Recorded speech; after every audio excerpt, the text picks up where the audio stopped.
In many of Cardinal McCarrick's speeches, he said about how JP2 was great because he avoided divisions. He said he wasn't too far to the left, not too far to the right. He stayed in the center. And he also commended Pope Francis for doing that. And it seemed like his focus was a lot of the time just taking the moderate position on everything. In the June USCCB meeting, Bishop McElroy of San Diego mentioned that politicians should avoid divisions. This is a concerning trend among bishops whenever they speak of avoiding divisions. In fact, Jesus said it was sometimes necessary. In Luke chapter 12, verse 51, he said, "Do you think that I have come to establish peace on the earth? No, I tell you, but rather division." So sometimes division is necessary within the church.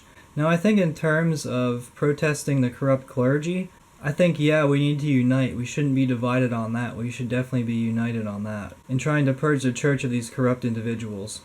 Taking the moderate position on everything can be a really bad idea, and I'm going to demonstrate why with this little display I have here. So, I'm going to use St. Joseph as the conservatives, Pikachu as the moderates, and Animal as the liberals. So conservative, moderate, liberal, right, moderate, left. So let's say they're all getting along fine until the issue of clerical celibacy comes up. So the conservative, the traditionalist, is going to say, well, this is what the church has always taught.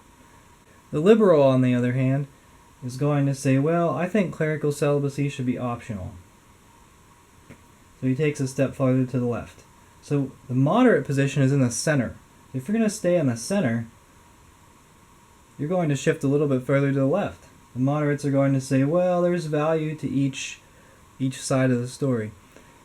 So then, let's say there's a discussion about marriage, and the liberal says, well, I reject humana vitae. So then the moderate has to say, well, that's fine. Catholics don't have to breed like rabbits. So then the issue of women deacons comes up, and the liberal says, yeah, women deacons should be allowed in the church. He actually falls off the edge of the left. Then the moderate is saying, well, that's not really church teaching, but let's discuss that. So basically, the discussion was started because the liberal tried to deliberately subvert church teaching. And then the moderate gets dragged into the discussion because he's trying to take the moderate position. Whereas if you would have stuck to the church teaching like the traditionalist, then you never would have moved your position, and you wouldn't have this discussion. You would say, there is no discussion about it. The church says that there cannot be women deacons, so that's the end of the discussion. Whenever everyone is pretty close in agreement with church teaching, then it's fine. You can have differences of opinions, and you can actually have some pretty good discussions.